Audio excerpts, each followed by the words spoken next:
Está começando o Maré Alta, o podcast da Baixada que faz análise crítica e debate os fatos e notícias que pegam pra geral.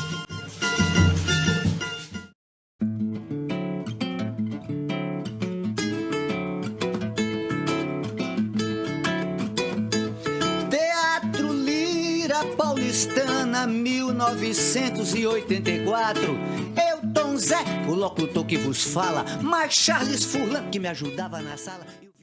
Boa noite para quem é de boa noite, bom dia para quem é de bom dia e boa sorte para quem está na madrugada. Estamos de volta, hein? Primeiro programa de 2021, Maré Alta, está no ar. Hoje é 20 de janeiro, estamos gravando em mais uma quarta-feira quente da Baixada Santista. O ano é novo, gente, mas a situação é a mesma.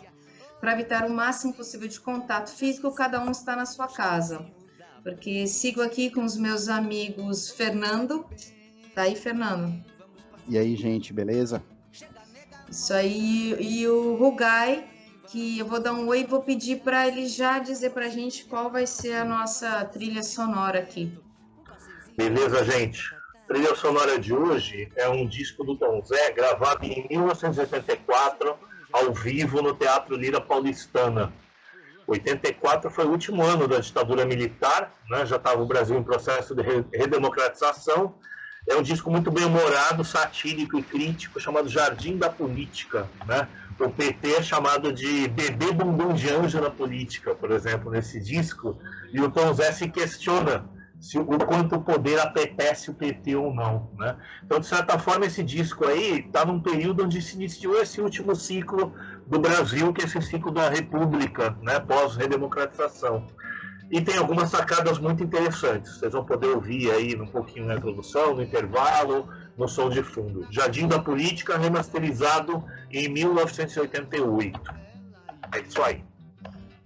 Bom, em uma semana onde os problemas de sempre seguem, né, a gente decidiu abrir o ano do Maré Alta abordando o caos sanitário que esse país está enfrentando. Começar aqui com os números mortais, né? O Brasil voltou a registrar mais de 1.000 mortes por Covid em um intervalo de 24 horas, gente. Ontem foram cadastrados 1.183 novos óbitos causados pela doença de ontem para hoje, os cadastrados, tá? Chegando a um total de 211.511 mortes desde o início da pandemia. No primeiro bloco, a gente vai falar sobre o fiasco que está sendo a vacinação e sobre o impedimento do atual presidente Jair Messias Bolsonaro, que é o assunto do momento. Olha, antes de eu passar a palavra para os meus amigos, eu acho que a gente não pode deixar de dizer que a responsabilidade é do governo federal. Com tudo que vem acontecendo, a gente falou sobre a vacina no penúltimo podcast, no último, no final de dezembro. A gente já sabia que o governo não estava se preparando para a vacinação, não efetuou. A gente lembra do Bolsonaro dizendo que os laboratórios que nos procurem, a gente não vai atrás de ninguém.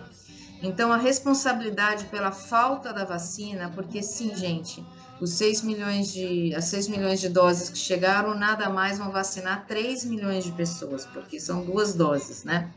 Então, a responsabilidade é das relações diplomáticas que o Brasil vem tendo com os países que mais poderiam estar colaborando com a gente agora, que é a China, a Índia e a Rússia, que teve seu pedido negado para entrar com a vacina Sputnik aqui no Brasil. Eu vou perguntar para o Fernando, qual você acha, Fernando, que é a posição, então, do governo estadual, do governador Dória, no que tem acontecido agora? Ou a responsabilidade dele? Então, é claro que o governo federal tem uma imensa responsabilidade naquilo que a gente está vivendo desde a posição inicial, que era que flertava ou que dava a impressão no primeiro momento de um certo negacionismo, né? A gente vai lembrar das frases do tipo é só uma gripezinha, né? Essa semana circulou um vídeo dele dizendo assim, no máximo a gente vai ter 20 mil mortos, fazer o quê? Então, claro que as atitudes também que o governo tomou no sentido de desmotivar o uso de máscara, alavancar a questão da cloroquina, da ivermectina como tratamentos precoces e que agora se transformou em algo de... Eles negam, né, essas indicações e tudo mais. Claro que tem uma imensa responsabilidade também na falta de sinalização na compra das vacinas, então tem uma imensa responsabilidade, mas acho que isso vem em uma escala de responsabilidades também. Assim. Então, o governo federal, obviamente, talvez a maior parcela, mas o governo de São Paulo também tem uma grande responsabilidade, por exemplo, durante as eleições, quando adiou a divulgação de dados, quando adiou a reclassificação das cidades, né, no interesse evidentemente político, né, preocupado com o impacto que provocaria essas medidas ou novas medidas de restrição no resultado das eleições. Aliás, esse era um argumento de campanha do Boulos, né, do enfrentamento que a cidade de São Paulo e o estado de São Paulo, né, a figura do Dória colada com a do Covas. Há também responsabilidade nos prefeitos, além do estado, e a gente está falando, eu citei o prefeito de São Paulo, mas se a gente pensar na Baixada Santista, reclassificar para uma maior flexibilização o funcionamento das cidades significou na Baixada você liberar quase geral.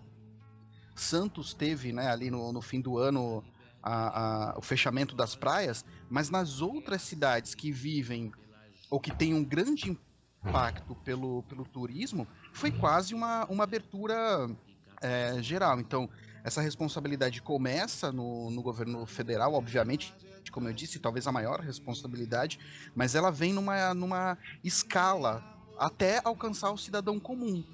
Esse fechamento das praias de Santo, que nada mais foi do que a madrugada, foi também lógico, poderia estar pior que se tivesse sido aberto, mas também foi uma medida a mais para fazer bonito aí perante a população, porque todo o resto funcionou e a gente sabe que as festas e muitas pessoas culpam aí os fluxos, né, os rolês do funk, o pessoal na rua, a moçada na rua na periferia, mas a gente sabe que as festas burguesas, as festas fechadas que aconteceram aqui nas nossas praias, no Brasil inteiro, com certeza foram um dos maiores motivos para esse nível de contaminação que a gente está enfrentando agora. Dá vontade de dizer, agora não adianta chorar, né, minha gente? E aí a gente pode entrar naquela discussão, não sei se o Rugai pode falar um pouquinho isso, que o trabalhador, que também passou o ano inteiro trabalhando de máscara e precisando atender a demanda da economia, quer poder no final de semana sair de casa, porque afinal de contas ele fala, se eu enfrento o risco a semana inteira para trabalhar, por que eu não posso no final de semana pegar uma praia, já que eu segurei a onda aí durante a semana inteira? E aí quem está em casa no home office, bem bonitão aí, semana toda, quer ter o direito de fazer as suas festas e acusa ainda o pobre que vai na praia no final de semana como seu principal vetor. Enfim. O Gai. Pois essa sua fala tem muito a ver com o sumiço no debate político, na mídia, inclusive da esquerda, da questão da necessidade do auxílio. Né? O auxílio, como pré-requisito para o fechamento, para o lockdown, para a segurança sanitária, né? Está muito ausente na pauta. Está muito ausente na pauta. Né? A pauta se deslocou toda para um eixo da saúde pública, né, geral, né? Muito mais um confronto entre civilização versus barbárie do que um confronto de classes, que é o que está acontecendo. Porque as pessoas estão sendo postas para trabalhar com o fim do auxílio, né? Já estavam antes, agora mais ainda, né? Para atender necessidades de lucro de empresários. E nisso aí, quando você bota esse assunto na mesa, acabou a polarização Dória-Bolsonaro. Nenhum dos dois toca nesse assunto, né? Então, nós temos responsabilidade, sim, né, do Ministério da Saúde, do governo federal, por tudo isso que vocês já comentaram. Tem uma coisa que também sumiu. O Ministério da Saúde, até hoje, ele não publica os dados de morte e contaminação por dia. Quem tem feito esse levantamento é um consórcio de imprensa, recorrendo às secretarias estaduais. O governo de São Paulo ficou dias, semanas, sem atualizar os dados, coincidentemente na semana de eleição, né? Então, a polarização do Bolsonaro contra o Dória é uma polarização de discurso, porque na prática o Dória foi tão permissivo, né, com a galera na rua, etc., e tudo quanto o governo federal, né? E a gente tem um outro negacionismo importante aí de ser colocado. O Bolsonaro anda dizendo, tem duas coisas aí, que mentiras grosseiras, que é difícil de colar. O STF impediu eles de fazerem qualquer coisa. O STF não impediu. O STF simplesmente autorizou que prefeituras e estados tomassem medidas. Então, a única coisa que o Bolsonaro foi impedido é de impedir que os outros tomassem medidas. Toda a responsabilidade do governo federal continua existindo. O governo federal tem protocolos escritos em manuais de dezenas de páginas preconizando tal tratamento precoce, né, que até o momento não tem nenhuma comprovação científica. Pode ser que um dia venha a ter, é muito improvável, mas que não tem. E o problema de você receitar esse remédio, né, é que muitas pessoas se sentem seguras e protegidas e vão para a rua e param de usar máscara, né? Então não é simplesmente um problema da pessoa, né? Para fechar aqui, né, quando a gente vê, né, e boa parte das acusações do Bolsonaro contra o Dória são legítimas, de que o Dória é marqueteiro, de que ele está se aproveitando politicamente, etc. Então, para fechar, né, o Dória fez todo esse circo, é louvável que o Butantan tenha feito a vacina, mas isso não é mérito do Dória, porque ele queria, inclusive, privatizar o Butantan. Né? Se ele tivesse tido sucesso no que ele queria, não teríamos Butantan fazendo vacina. Né? Então, a mesma polarização Baleia Rossi e Arthur Lira no Congresso é o que a gente está vendo entre Dória e Bolsonaro. E é uma polarização de direita com extrema-direita, nada mais do que isso. Eu quero voltar aqui, o assunto ele gira em torno sempre do Covid, né? E eu queria voltar a falar sobre a vacinação em si, porque apesar de toda a palhaçada que foi o início da vacinação no domingo, né? Todo o marketing usado para se promover, principalmente pelo governo estadual, hoje a matéria do UOL é: sem dose para todos, vacinação contra o Covid deve entrar em 2022. Desde o último domingo, 17, o Brasil já tem vacinas contra a Covid. A vacina existe, ok. Mas agora a forma de vacinação é o problema a ser enfrentado. Hoje não existem datas marcadas para as fases do plano de imunização e muito menos doses suficientes dos imunizantes para atender toda a população. Bom, agora a gente se ferrou de vez, né? Porque agora as pessoas acreditam que está chegando a vacina não está chegando. Os 6 milhões de doses, como a gente falou no começo, não vão servir. Eles estão vacinando apenas os profissionais de saúde que estão lidando com o Covid. Quem está em outros setores do hospital, sei lá, no setor oncológico, não vai receber vacina. E aí a gente tem, para eu fechar aqui, passar e voltar para vocês, é assim, eu vi hoje pela manhã que ontem as vacinas que chegaram no Amazonas, em Manaus, um empresário, dono de uma universidade, conseguiu vacinar suas 2 jovens filhas adolescentes, com direito a foto no Instagram. Então, assim, os fura-filas, minha gente, vão ficar com uma grande parcela dessa merreca de doses que a gente aí está fingindo que vai resolver algum problema. E também foi dito que essas vacinações de agora não vão interferir em nada nos números de mortes por 2, 3 meses. Então, ou a gente vai esperar mesmo, com quem puder se isolando, vai ter que se cuidar até essa possível nova leva voltar. Acho que a gente discutiu um pouco isso no programa, né, no último programa do ano, e penso o seguinte: o calendário de vacinação ele vai levar o ano inteiro, e provavelmente, de fato, a gente entre em 2022 ainda com uma parte da população sem vacina. Acontece, eu penso o seguinte, assim, Patrícia, e acho que a gente precisa fazer uma diferenciação, assim. O sistema SUS de vacinação é extremamente eficaz, existe uma rede para isso, e acho que não é isso que está em questão, assim, né? Eu acho que, ao contrário, acho que se o SUS não existisse, a situação seria ainda pior e todo esse esquema de vacinação que está sendo montado seria, sem dúvida alguma, ainda mais precário e com muito mais dificuldades. Então, Com certeza. uma coisa é isso. Uma outra coisa é quando a gente problematiza o uso do Estado que determinados setores da população fazem. Então, quando um empresário consegue, ele tem acesso à vacina de algum jeito, ele tá, não é uma ineficácia do sistema, não é uma ineficácia do SUS. De algum modo, em alguma engrenagem aí, funcionou de uma forma, ele deve ter conseguido isso de maneira ilegal, obviamente. Então, acho que a gente precisa fazer, isso é um crime, então ele cometeu um crime, não é algo que faz parte do SUS, porque acho que as pessoas sempre associam o funcionamento do serviço público e como algo que pode ser mudado, ludibriado, como de usar para o favorecimento. O que esta pessoa cometeu é um crime, e aí precisa ser apurado numa outra esfera. Acho que é importante a gente fazer só essa diferenciação. Acho que ainda que a gente não tenha vacinação também disponível para todo mundo neste momento, né? Acho que o início da vacinação ele é importante, com toda a precariedade que a gente está assistindo, né? Então, é claro que tem um jogo de marketing, tem um jogo de imagem ali.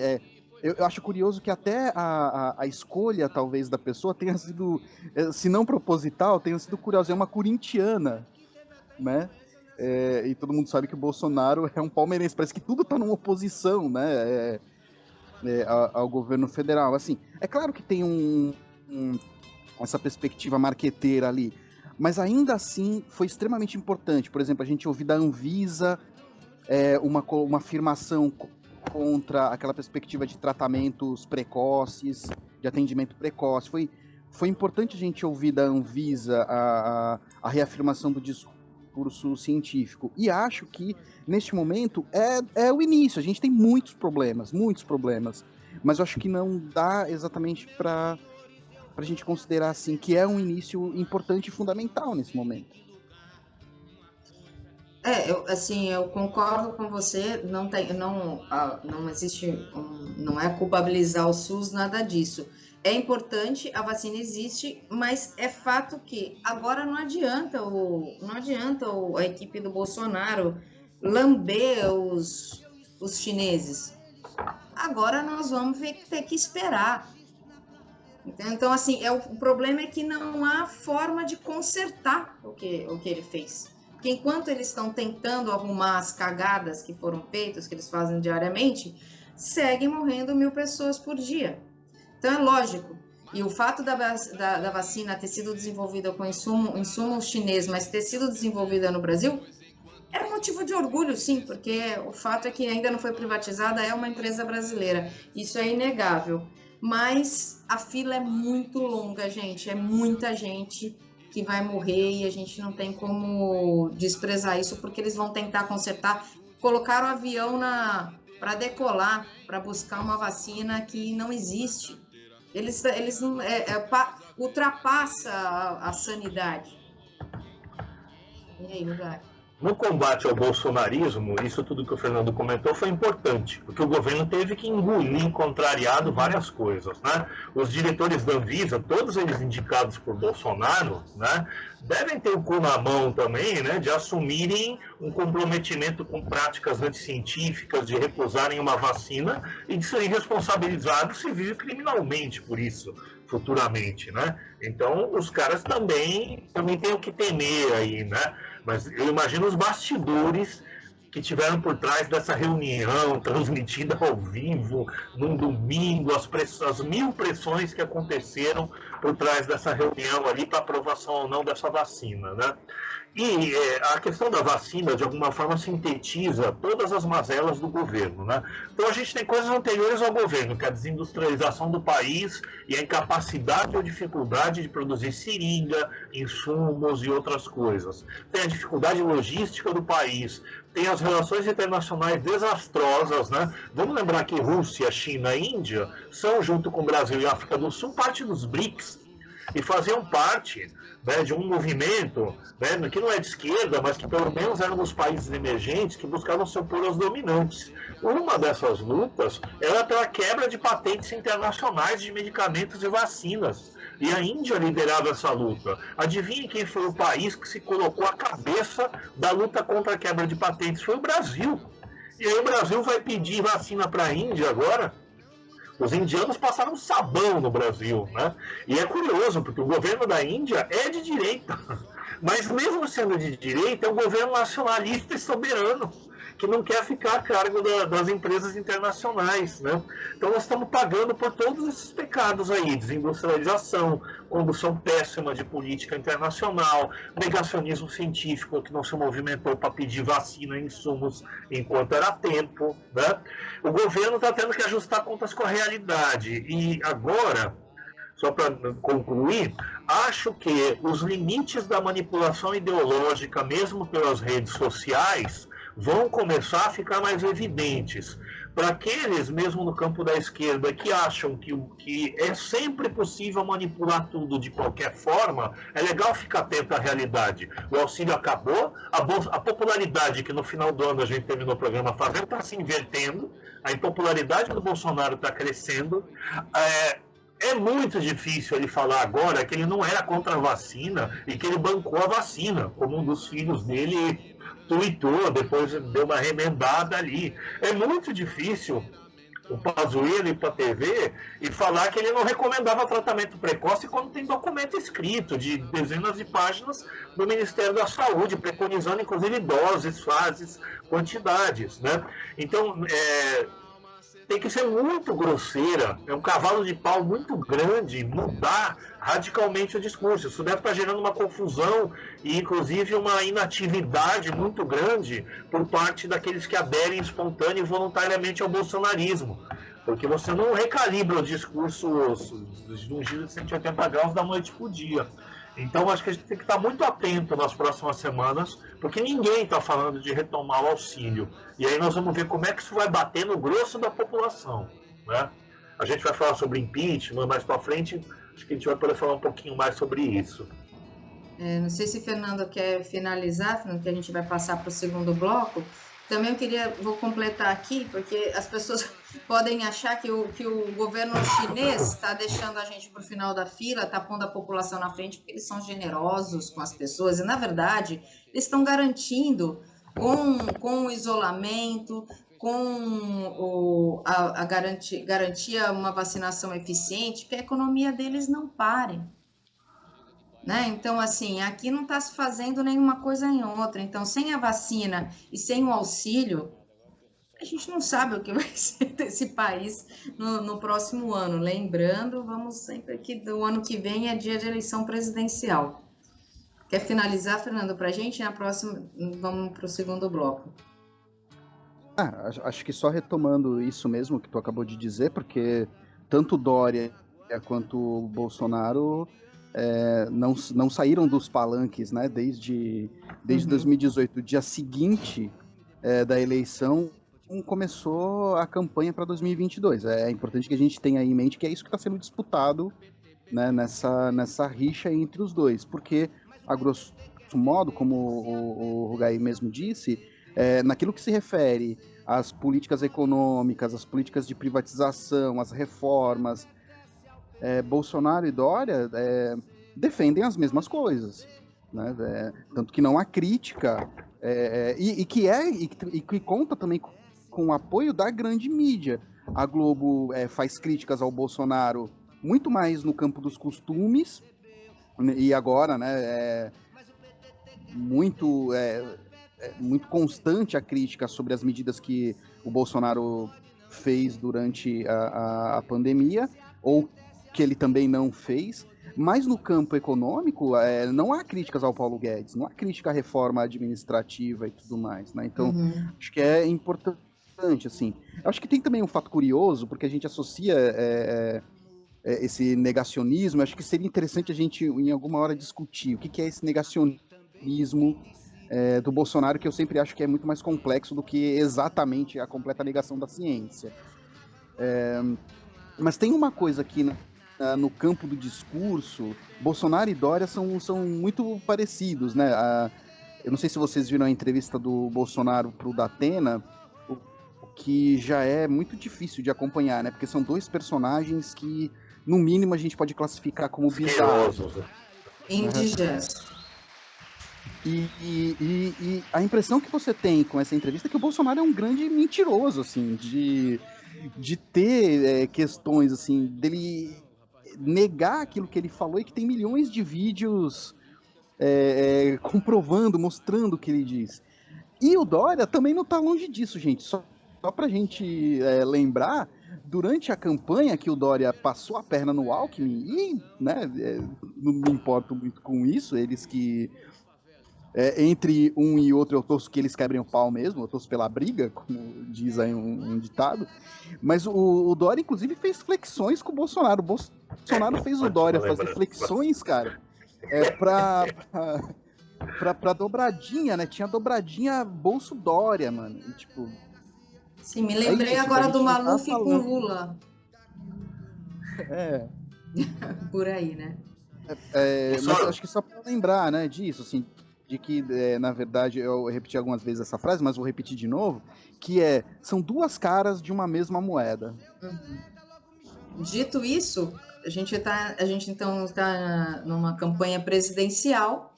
Daqui um ano e pouco, a gente vai ter um ano e meio, um pouco mais, a gente tem eleições. Por conta disso, a gente vai falar sobre o impedimento, o impeachment aí que está...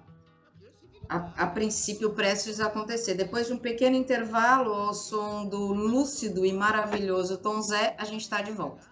Inventor industrial, até cirurgião, até cirurgião. A língua do meu canivete opera apendicite, seu doutor. E muita gente que não presta, fiz intervenção, vou lhe contar que no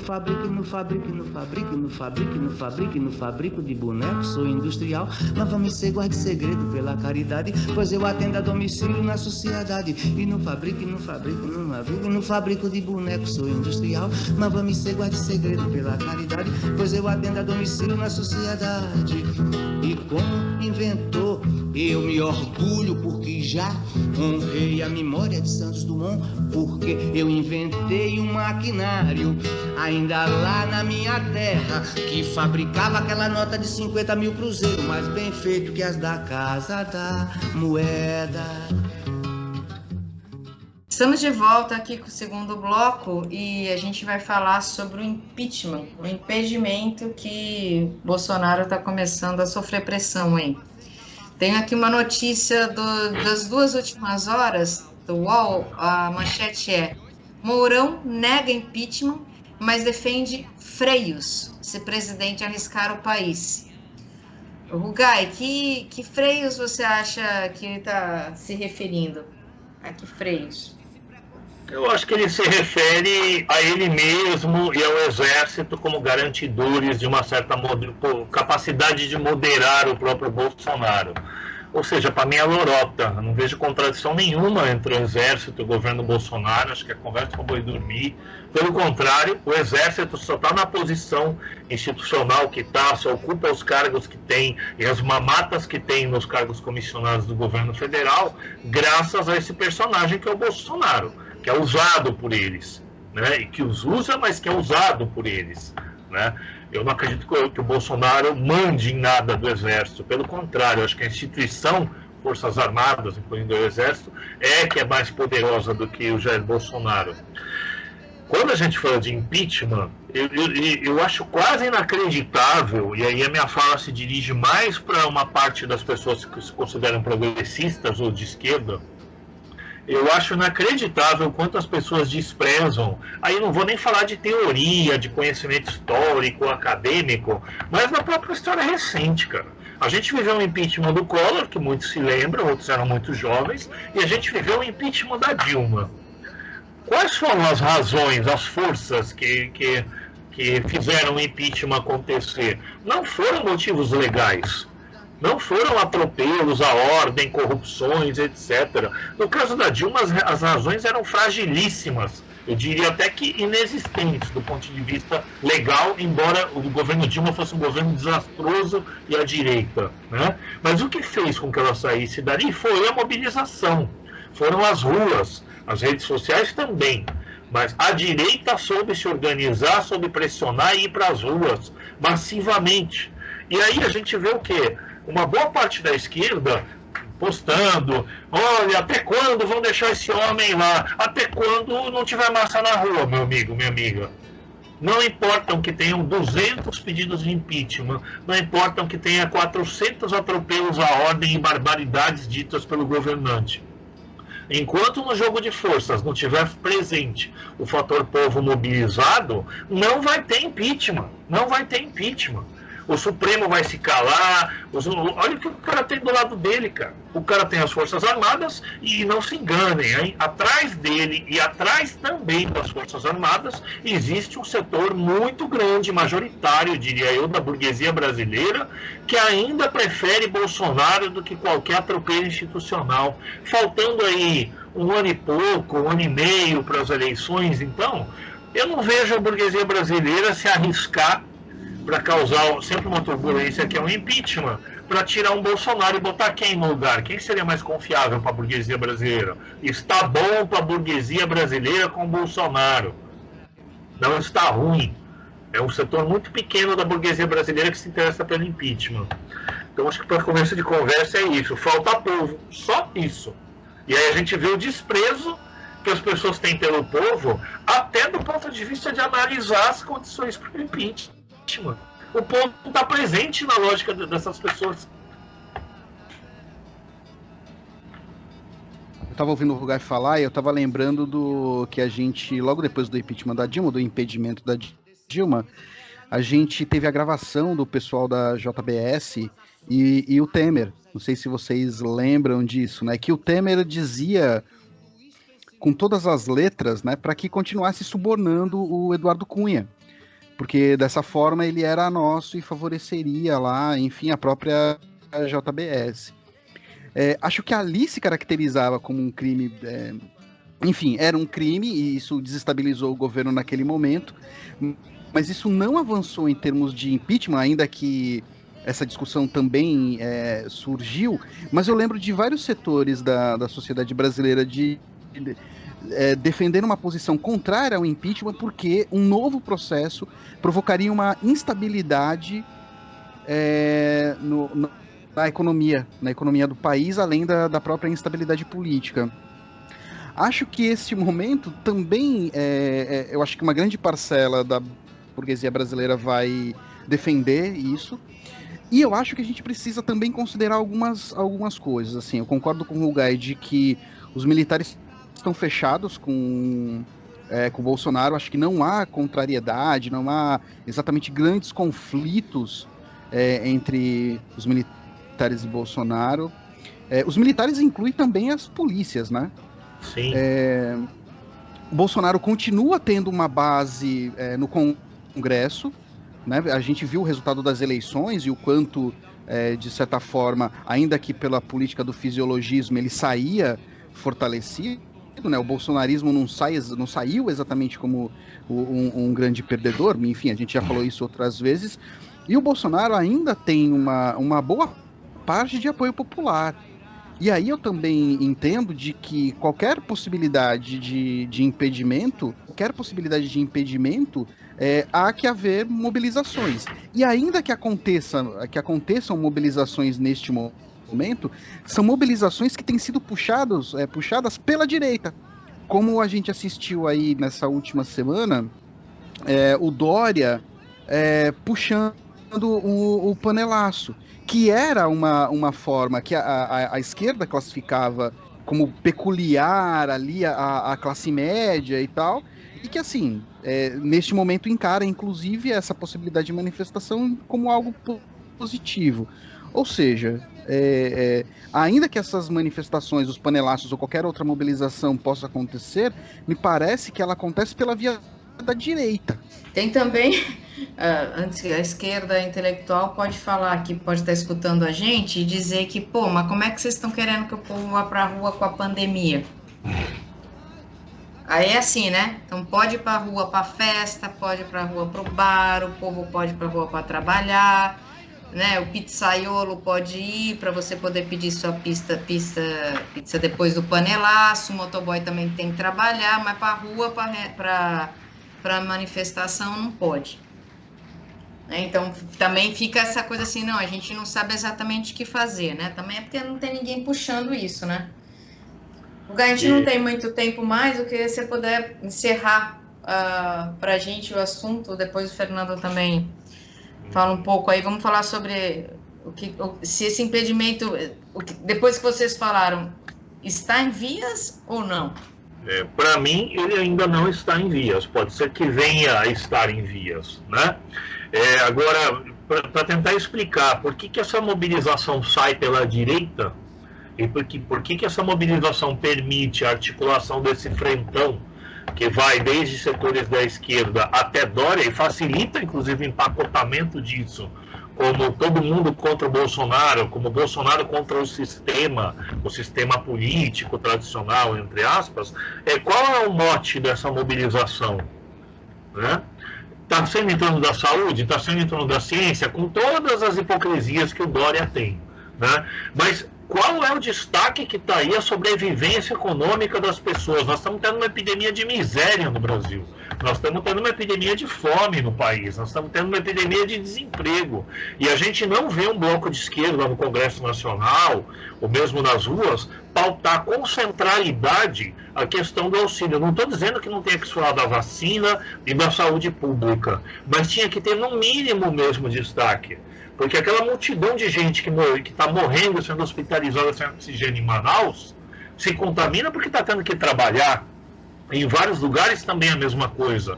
O cara que toca o foda-se na hora de diversão na periferia, toca muitas vezes o foda-se nessa hora porque ele é obrigado a tocar o foda-se no ônibus, no metrô, no trem, no trabalho, nas ruas, e aí ele fala, pô, por que eu não posso um pouquinho também para me divertir? Né? É diferente da burguesada, que tem todas as condições de proteção e toca foda-se para se divertir, podendo não fazê-lo. Né? É bem diferente. Então, se eu tivesse alguma capacidade de impor alguma pauta, para mim seria R$1.000 de auxílio para todo mundo até a vacina, enquanto isso lockdown com serviços essenciais e protocolos de... simples, uma pauta simples, não tem nada de teoria revolucionária, não tem nada de academicismo aí, entendeu? É R$1.000 de auxílio para geral, é lockdown até a vacina e esforços para a vacina chegar o quanto antes. Não dá para dissociar uma coisa da outra. E enquanto dissociar, o perfil de classe de qualquer mobilização vai ser majoritariamente classe média e vai estar a direita junto. Bota esse auxílio na pauta aí, eu quero ver quem é que fica da direita para defender isso daí. É isso, gente, assim, eu também não vejo nenhuma possibilidade, assim, neste momento da gente discutir qualquer impedimento, assim, ao Bolsonaro. Aliás, não discutir, né, discutir a gente pode, mas de que isso se efetive. Acho que a gente vai precisar desses próximos desdobramentos, inclusive os efeitos que o término do auxílio emergencial pode provocar em termos de popularidade e insatisfação com o governo. Então, acho que para a gente falar disso, a gente vai precisar ver os próximos episódios dessa série Brasil. Acho que tem uma outra coisa, que é de falar dessas mobilizações à direita, e aí a gente entrar numa contradição, né, de vai para a rua ou não vai para a rua. Acho que até para a mobilização existe um processo anterior, um processo inclusive de organização, de articulação das ideias, e o que a gente está vendo é cada vez mais uma articulação com a direita. Vamos lá, essa questão de classe é tão importante, tão invisibilizada, para usar um termo aí da moda na esquerda, mas ela é muito presente no Bolsonaro. Toda a crítica do Bolsonaro ao Dória é uma crítica que, se a gente reparar bem, tem um corte de classe, tem um apelo para o povão. Então ele faz um apelo popular contra o Mauricinho, contra o cara de sapatênis. Ele tem mobilizado preconceitos, como chamou Dória, o cara da calcinha apertada. Ele está indo no CEAGESP fazer doação de alimentos. Então tem um corte. O bolsonarismo é mais classista hoje, né? Então ele sabe que, tendo um apelo popular, a classe trabalhadora é mais numerosa do que a classe média, né? Então ele tem uma chance maior de vencer o Dória apelando para o povo, coisa que a esquerda não tem feito. Sim. É só esse detalhe. O único comentário que o presidente fez sobre o Enem aplicado em meio à pandemia, numa crescente absurda, é que ele condenou a pergunta, o questionamento que a prova do Enem fez, por que a Marta ganha tão menos que o Neymar. Foi a única observação que o nosso presidente conseguiu fazer. Bom, com isso a gente encerra aqui esse bloco. Eu só consigo pensar que o impeachment virá a partir do povo se as coisas continuarem como estão, porque vai continuar morrendo muita gente e o pessoal vai passar fome esse ano. Com isso a gente encerra esse bloco e agora o primeiro esculacho do Plínio Marcos de 2021. Vai pra puta que te pariu, buscar o resto do exército, que aqui vai ter espetáculo. Eu nunca fiz nada pra agradar as pessoas. Porque nossa caixa deve ser porque todo mundo mete a mão, né? Não vou te dar uma porrada porque tu é doente, mas vou espalhar pra todo mundo que tu sarou. Já que a voz do injustiçado não é ouvida, eles têm direito à cólera, à ira. Rugai? Bora lá, eu vou aproveitar teu gancho aí da fala do Bolsonaro da prova de Enem. O meu esculacho vai para o INEP, que é o órgão do Ministério da Educação que organiza o Enem, né? A gente teve um Enem com 50% de abstenção, o que é ruim por um lado, porque muita gente não vai ter acesso ao melhor desempenho no vestibular sem a nota do Enem, mas que por outro lado teve gente que falou, não, a minha classe estava de boa porque tinha 20 pessoas. Mas só tinha 20 pessoas porque faltaram os outros 20. Porque era uma classe para 40 alunos, cara, sem distanciamento nenhum. Então, aí a gente vê como o governo trata a pandemia. Organiza o Enem superlotado, com risco de Covid. Uma esculacha para o INEP. Seu Fernando.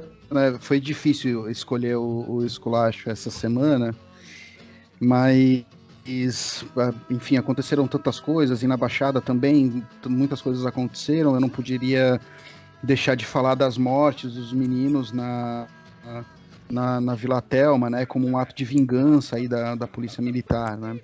Acho que isso é uma nota bastante triste e infelizmente a gente também precisa continuar discutindo a violência do Estado e a desmilitarização da Polícia Militar, enfim.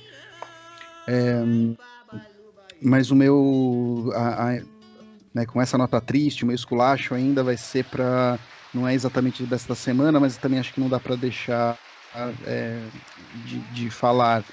Vai para a torcida do Santos, que no último jogo aí na Vila Belmiro lotou as ruas com fogos, sinalizadores, né, se aglomerou em torno do ônibus do time, em frente a um hospital, justamente no momento em que as pessoas continuam morrendo, UTIs lotadas e tudo mais. E o pior é que parte da torcida e uma parte, né, das pessoas que a gente conhece, que se colocam no campo progressista, comemorando e achando que aquele era um espetáculo bonito de se ver. Eu concordo que era um espetáculo, mas era um espetáculo de morte. E neste sentido ele não tinha nada de belo. Uhum. Certo.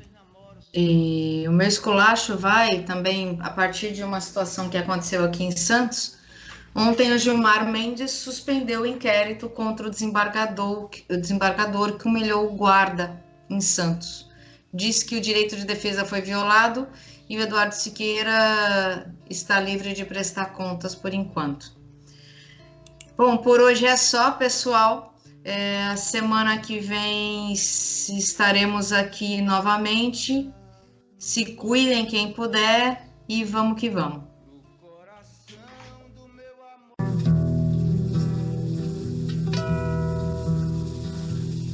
Sobe no palco o cantor engajado Tom Zé, que vai defender a classe operária, salvar a classe operária e cantar o que é bom para a classe operária. Turu-tchu-tchu-ti, turu-tchu-tchu-ti.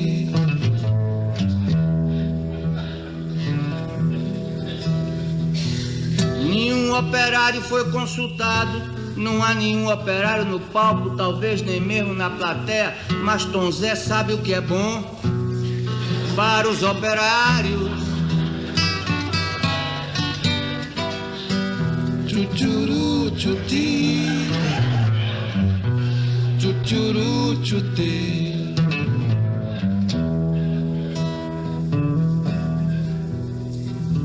Os operários que se calem, que procurem seu lugar com sua ignorância, porque Tom Zé e os seus amigos estão falando no dia que virá e na felicidade dos operários. Tchu-tchu-ru-tchu-ti, tchu-tchu-ru-tchu-ti.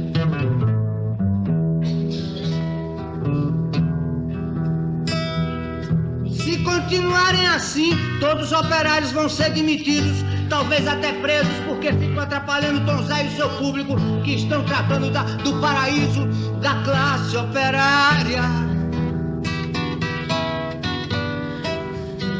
Tchu-tchu-ru-tchu-ti,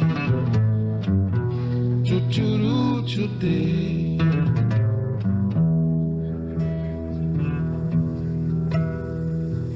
Distante e bondoso, Deus cuida de suas ovelhas, mesmo que elas não entendam seus desígnios. E assim, depois de determinar qual é a política conveniente para a classe operária, Tom Zé e o seu público se sentem reconfortados e felizes e com o sentimento de culpa aliviado. Tchu-tchu-ru-tchu-ti, tchu-tchu-ru.